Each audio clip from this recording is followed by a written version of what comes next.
back to Bane of Morgoth Miniatures. I was once again dabbling over what the next step is, and as always, if you have a recommendation for what part of our furry, ferocious friend you would want painted next, feel free to drop that in the comments, let me know. It's all got to get painted eventually. The order doesn't necessarily matter to me.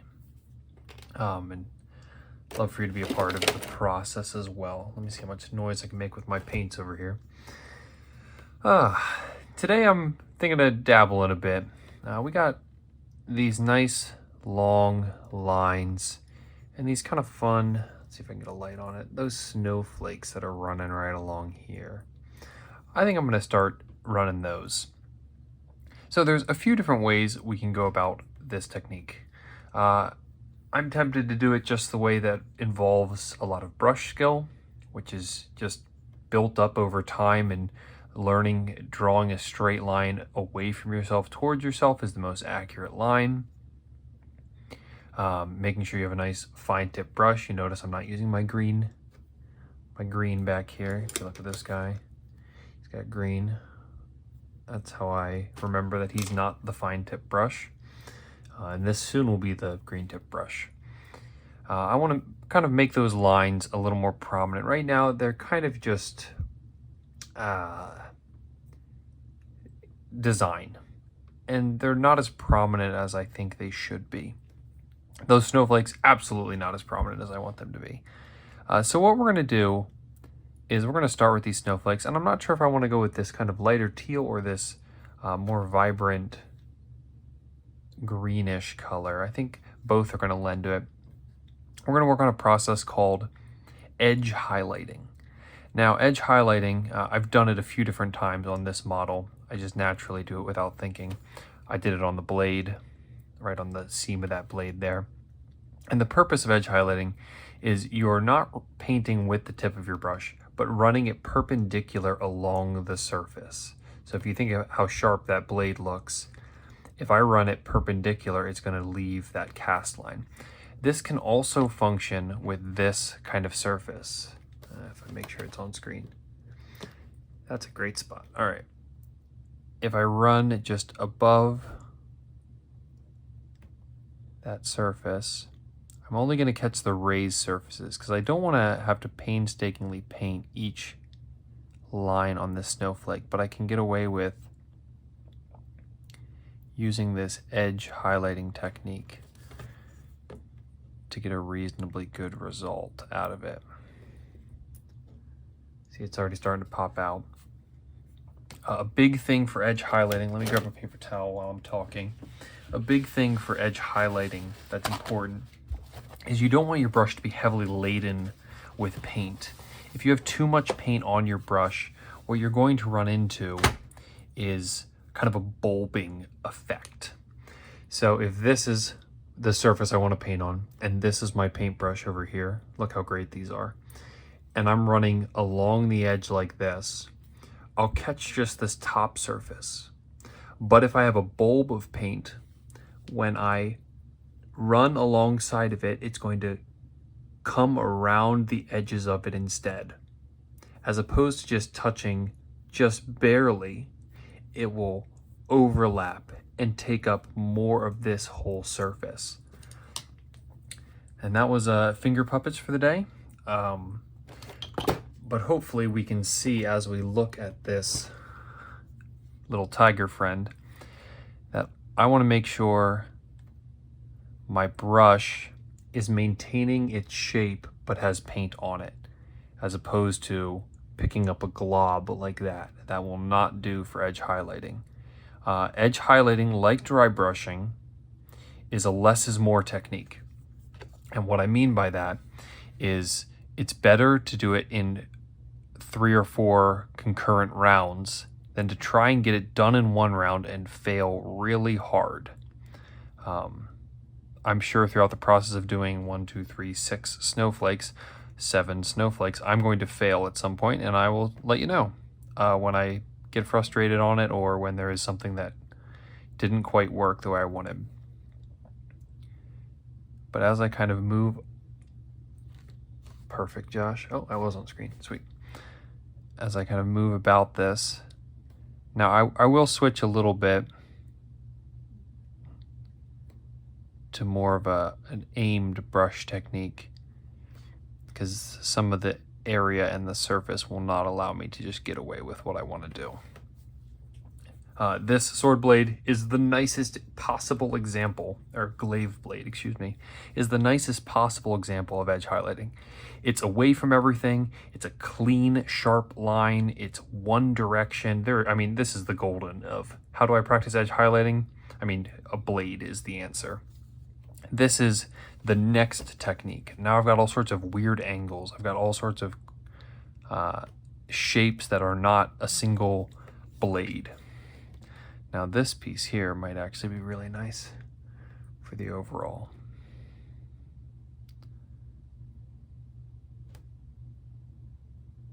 Now,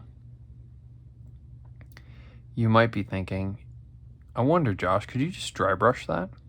The answer is absolutely. You could just dry brush this. I find the number one reason I don't lean to dry brushing in situations like this is because dry brushing is messy. The more skillful you are at edge highlighting, the less messy it's going to be. Now that I've said that, I'm going to make a mess, I'm sure. But nonetheless, dry brushing, even if you use a really tiny brush, there's still a lot of motion and a lot of space for error. So you want to avoid any space for error. Repainting does not create speed, often creates frustration. You will find as you watch me paint, I don't go back and repaint things. I tend to, we'll call it turning into the skid. When I am painting and I have a idea in mind, if it doesn't land exactly how I was intending it to, I'm more likely to move on and see if it changes my perspective of the overall model or shows me something that I wasn't perceiving earlier in the model. And oftentimes my quote-unquote mistake or pivot, if you will, turns out being the thing I like most about the model. And I don't necessarily know why that is. Maybe it's my brain course correcting. Maybe I just have gotten good enough at accepting failure in life. I don't know. Maybe there's some grace in forgiving yourself and not needing everything to be quote unquote perfect. Because art is not a mathematical equation. Art is an expression of skill and passion. And your perfect and my perfect are often not the same. And that is quite all right. The problem is when you have to have your perfect as my perfect, and it doesn't fulfill what you're aiming for in this hobby, in this kind of path of life. Because we can spend our time chasing other people and chasing, and the problem is sometimes we catch them. And when we catch them, we realize we didn't want to be that anyway. We were chasing the idea of someone or something, and really when we got down to it, they were human and it wasn't fulfilling. That's why I am first to say, when you're doing a hobby, don't try and just be someone else. It's okay to take in influence, like we've talked about in other videos, but be yourself. Become your own artist. Become your own musician. Become yourself. The best version of you is the pursuit, not I want to be the next. I don't know who's a favorite painter. We got Squidmar, we got Ninjon, are some of my favorites. But that's not my goal. My goal is not to be them. My goal is to be me with their influences. My goal is to, and wow, we actually cranked that out pretty well. Just kind of moving along there. And I want to move up. I don't want to leave it at that color. And now I want to do some highlighting work with this white here. And this white is a vibrant white. And when we've talked about contrast in other videos, it's very important that we don't lose all of that blue to the white. This white is vibrant. This is the titanium white from Pro Acryl, and many big wigs will swear by its very vibrant white. If you're out there wondering what white to grab, that's the one. I've talked about it before, I'm sure, at this point. That's what happens when you let a chatterbox whose high status charisma start doing painting videos. They just talk endlessly. And I'm trying to be less intentional about the placement of this. I want it to feel more natural, and we as humans tend to aim for patterns if we think it through. All right, it's going to be the top left prong of this. It's going to be half of the middle circle. It's going to be, and to break out of that pattern, to aim for a naturalistic idea, which snowflakes, hint, hint, are natural, you have to find yourself not thinking over the entire process, but kind of just moving with the flow of painting. And that can be a tricky thing. Sponges, pointed brushes for stippling, some of those things can break up our natural inclinations. They send us closer towards natural movement because they don't have a set pointed line that we can follow like a brush does. And now I'm going to talk while doing this and maybe mess everything up. So I need to be a little less chatty and a little more focused. Now when you're drawing real sharp lines, you want to make sure you have something steadying, a pinky like that, and then you're drawing a nice straight line away from yourself or towards yourself is often what I've found to be the easiest. And you go, well, Josh, that's easy to say, especially when you're painting a perfectly straight line right on top of his head. Sure enough, I'm going to get to ones that are not so nice as well.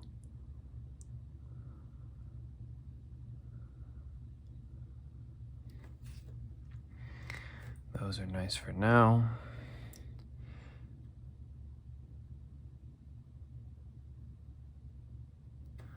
I get those real crisp lines, and I'm always kind of going back, and that swirling technique is very important.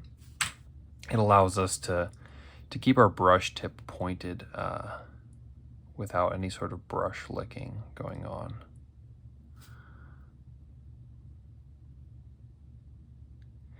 If I notice my paint is starting to lay weird or other factors are getting in the way, oftentimes my answer is up right there in the corner of the screen, off screen there, is a little cup of water. And I'm just cleaning off my brush as if I was going to go to another paint. I'm just going to go right back. And what that does is it resets my brush back to a moister state.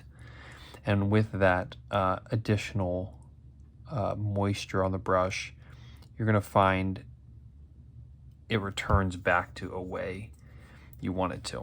Now, once again, these painting handles, this kind of painting is very useful for doing all sorts of angular work.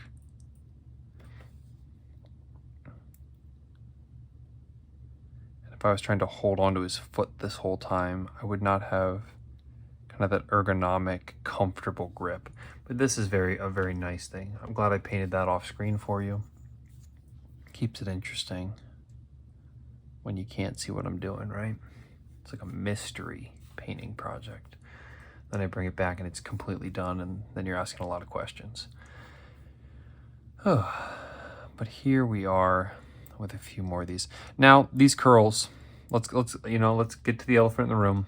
You all been staring at that curl like, how in the world? Why would you choose that? I'm just gonna kind of break it down into some simpler segments. And the key to this kind of work is just taking your time. Haste makes waste in many different spheres, and this is one of them. I could just run my paintbrush right around, and I would probably get most of what I wanted. But taking that touch of time to be a little more diligent helps you not to lose yourself. And as I say that, I way overdid it. Pardon the parrot voice as my brush is in my mouth as I want to clean this area up. And you can see that you can come right back here and just clean that up just a little bit. And for some people, they'd say, I'm not cleaning that up. I'm just going to let it bloom, let it blossom. Sure, send it. Once again, this is a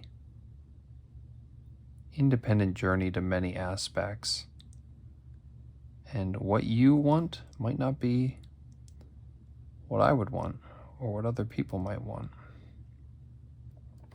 And this is another reason not to just chase after other people, because sometimes the things that fulfills you will not be found in other people's lives. So you can chase and chase and chase, and soon you'll find that there was nothing for you there in their life. All right.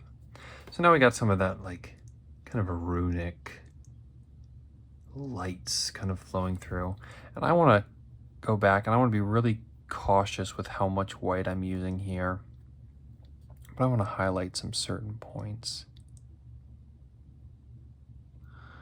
Come back through.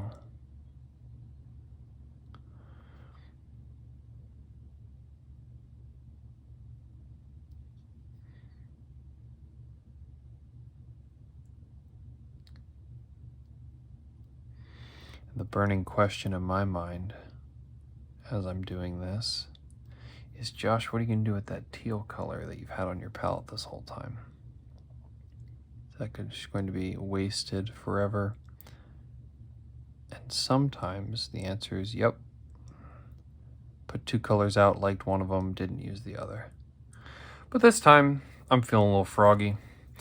It's going to tie into other places. This green is a very lightened version of that right there. So we're going to grab that. And I just want to hit some areas. Maybe it's the intermediary between these two colors. Maybe it's not noticeable at all when I do this. Fun thing about color theory is sometimes you can add another color and it was a complete waste of time because it was too close to the other color you've already have. And that is where I'm getting at. I'm starting to see it. Can we get it on the camera? I don't think so. For you, it might look like I'm just repainting the same exact color.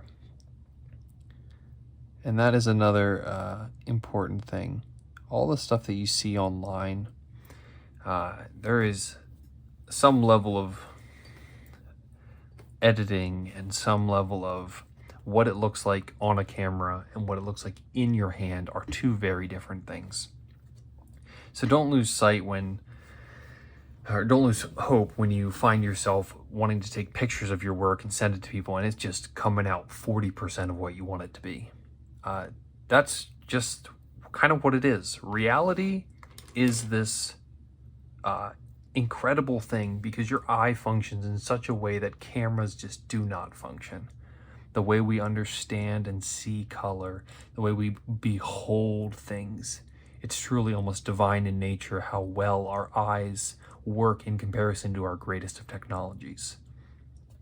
Well, with that random little tidbit, I think we find ourselves kind of in a little bit, maybe a messy spot, but I don't mind it. I think there's some glowiness to it that's very fun. I got my little snowflakes all done. And we will have to see where we're at next week as we continue on this adventure. We are running low. We've got the glaive handle, the tassels, this guy here, this, I don't know, cloth bit. I'm not sure what I've chosen for that. And then maybe this little bottle, some trinkets, odds and ends, maybe something glowing in there. I don't know what it looks like yet. But I'm excited to be on this journey with you. Thank you so much for following along with me in this kind of pursuit of the cute and the painting. And I hope you've learned some things, both about painting and maybe about life. Thanks so much, and have a good night.